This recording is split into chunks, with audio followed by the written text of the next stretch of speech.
Grazi na área e hoje o tema é intestino, nosso segundo cérebro. Botei esse nosso segundo cérebro que é bem comercial, né? A gente tem ouvido falar muito sobre o intestino, nosso segundo cérebro. Bom, vamos falar então sobre saúde intestinal e qual a relação dela com o nosso emagrecimento. Primeira coisa que nós precisamos aqui é desmistificar um conceito que ainda é muito forte, tá? Sobre preciso ir ao banheiro todos os dias, inclusive no mesmo horário, porque o meu intestino tem que ser um reloginho. Esqueçam isso.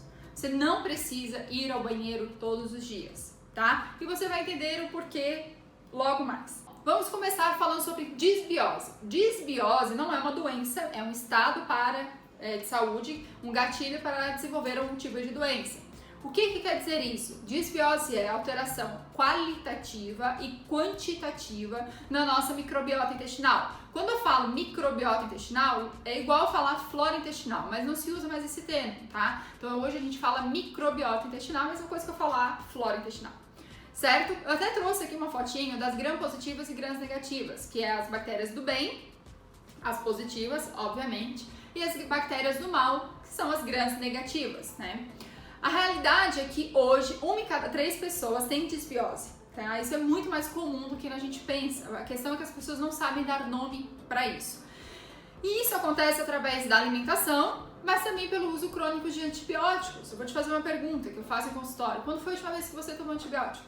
Aí você vai me dizer, uns 2 meses, estava com a garganta um pouco irritada, esse inverno passei um pouco mal, enfim. Ou vai ter aquele que diga que faz muito tempo. Mas de qualquer forma, o que a gente precisa entender é que o antibiótico ele vem para matar as bactérias do mal, certo? Mas ele não é seletivo, ele não fala assim, olha, tu é do bem, tu fica, do mal, tá morta. Não, ele vai matando tudo, né? E aí a gente precisa recolonizar essa microbiota intestinal. Além disso, nós temos dentro do nosso intestino vilosidades, né? Que são cabelinhos, que ficam ali e que empurram o bolo fecal quando ele se forma. Acontece que com o uso de antibióticos crônicos, má alimentação e tudo mais, esses cabelinhos, eles não estão mais assim compridos, eles se encurtaram. Então, imagina que eles estão tão curtinhos que eles não conseguem empurrar esse bolo fecal. Então, a gente precisa fazer eles crescerem novamente, o que é perfeitamente possível, tá certo? Então, vamos lá, vamos adquirindo esses conhecimentos para a gente entender melhor como agir. Bom, então qual é a relação da microbiota com o emagrecimento? Total. Afinal, é na microbiota, gente, que acontece a absorção de vários nutrientes. Então, às vezes a gente se preocupa tanto com carboidrato e tudo mais, e a gente se esquece que o intestino preguiçoso, o alimento fica mais tempo, né, nesse intestino, absorvendo até a última gota do que tem ali para absorver, tá? Fora isso, o intestino, né, pessoas que têm constipação ficam distendidas, extremamente inchadas, né, que traz ainda mais desconforto, tá? Mas principalmente a questão do emagrecimento com relação à absorção, tá? A gente tem aí uma alteração nesse endotélio, né, nesse intestino, que a absorção ela fica totalmente comprometida, tá? Isso é extremamente negativo para a nossa saúde. Como que a gente trata então essa disbiose que eu comentei agora com vocês? Bom, a gente tem o princípio dos 6 R's. Remover conservante, acidulante, corante, açúcar, alimentos alergênicos, excesso de gordura, lactose e glúten quando é o caso. Reparar todo o tecido, né, toda a nossa microbiota através da glutamina. Então a glutamina, ela é um suplemento que ela vai fazer com que os cabelinhos cresçam, tá? Em média de 3 a 5 gramas por dia, no prazo de 3 meses. Cuidado complexo B, minerais, eu botei minerais quelados aqui porque eles são absorvidos melhores. Minerais quelados eles já estão quebrados, prontos para absorção. Triglicerídeos de cadeia média, ômega 3, coenzima Q10, abacate, né? Do nada vem um abacate aqui no meio desses minerais. Mas é que o abacate realmente ele é um alimento muito rico que ajuda muito aqui. Recolocar as enzimas se for necessário, né? Então a lactase, enzima proteolítica, que se a gente manter a lactose, ou usar abacaxi, mamão, né, que tem bastante enzimas que ajudam na digestão de vários alimentos, por exemplo, a carne. Renocular micro-organismos, isso acontece muito, né, então a gente vai usar de estratégias kefir, kombucha, a gente vai conversar um pouquinho mais na frente. Reequilibrar o estilo de vida, né? Modular a produção de cortisol. Então tem gente que é extremamente estressado, isso interfere diretamente no seu intestino, tá? E reavaliar, né, essas fezes em questão de aroma, de consistência e de frequência. Vamos entender então o que é a constipação, tá? E aí a gente já vai falar ali sobre o terceiro passo, sobre aroma, textura das fezes. Bom, constipação é quando você sente dor quando vai no banheiro, tá? Essa dor, ela é muito forte, às vezes até sangra, tá?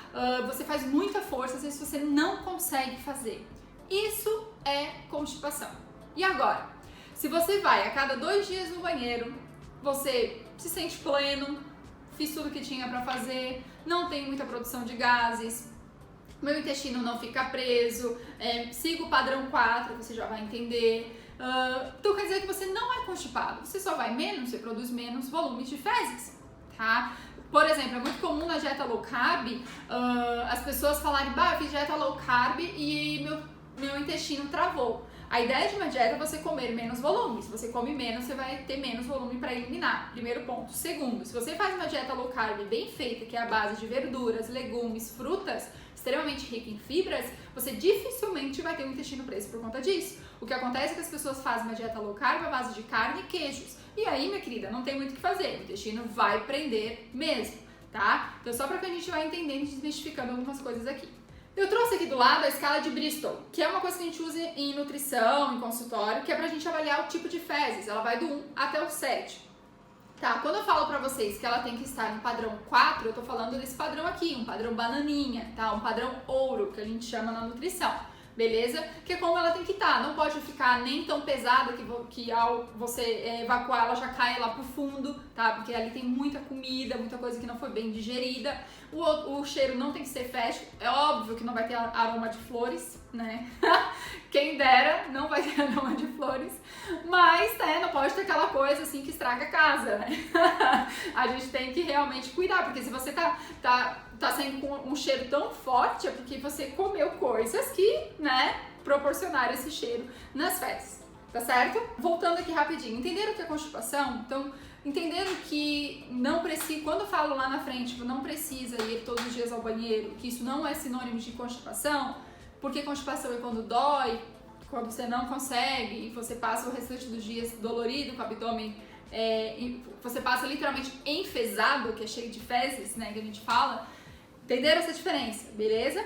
Entenderam também a questão ali dos 6 R's e o quanto isso é importante para que a gente melhore essa microbiota e construa realmente novas vilosidades intestinais. Agora eu vou dar as 4 dicas práticas para que você coloque em prática, obviamente, e você tenha essa melhora no seu intestino. Então, primeiro, se você é constipado, lembra do conceito de constipado. Ingestão de água é primordial aqui, tá? Você tem que ingerir água. Aí meu cliente vai dizer, mas eu não sinto sede.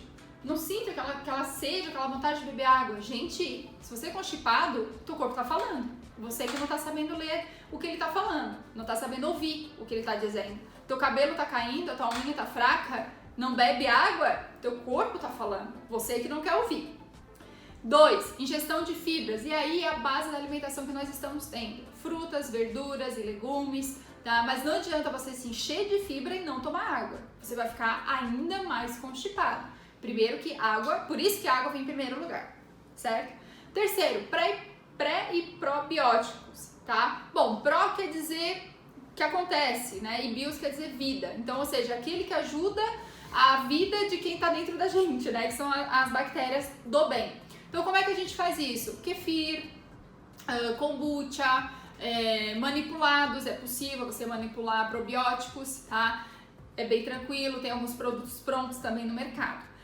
Usar pré-bióticos. Quando você faz a ingesta de bastante frutas e verduras e legumes e isso não é o suficiente para melhorar, talvez é o momento de você entrar com pré-bióticos. Porque o que são pré-bióticos? São as fibras presentes nesses alimentos, porém de uma forma isolada. Então a gente está falando aí focus, fós, pectina, psyllium, né? Tem algumas fibras que a gente pode usar, que são os pré-bióticos. E quarto e último, isso eu acho que é o que mais vai chamar a atenção aqui, que é a biomecânica da evacuação. Tem gente que não consegue ir no banheiro de jeito nenhum porque não tá na posição correta, tá? A gente vai no banheiro, a gente fica sentado em pé, né? Exatamente como eu tô sentado aqui, como você possivelmente está sentado, se não tá me vendo deitado. Deitado ainda é pior. Imagina você evacuar deitado. É possível? Né? É a mesma coisa que você evacuar em pé, né? Nós não fomos projetados para evacuar de pé ou sentados, a gente teria que evacuar de cócoras. O problema é que nossa estrutura, né, o banheiro não é assim. Então fica a dica aí da lixeira do banheiro ou um banquinho. Coloca os pés para cima para você ficar um pouco mais de cócoras. Veja ali a foto, né? Eu trouxe um extremo, né? A pessoa tá sentada no chão, mas enfim. Quando você faz isso, você comprime o seu intestino e projeta o ânus. Então facilita muito para que realmente você consiga evacuar, tá? Então fez o passo 1, passo 2, passo 3, gente, só resta o passo 4, né? Não fica outra, é o momento de você pegar a lixeirinha, botar ela deitada e faça. Olha, depois, quando vocês forem no banheiro que não tiverem lixeira, vocês vão lembrar de mim, tá? Que vai fazer muita falta, tá certo? Gente, lembre-se então, são pequenos passos na direção certa que vão te levar onde você quer chegar. Isso que nós estamos fazendo aqui não é uma corrida de 100 metros, isso aqui é uma maratona, tá certo? Estamos juntos nessa, até o próximo vídeo. Um beijo!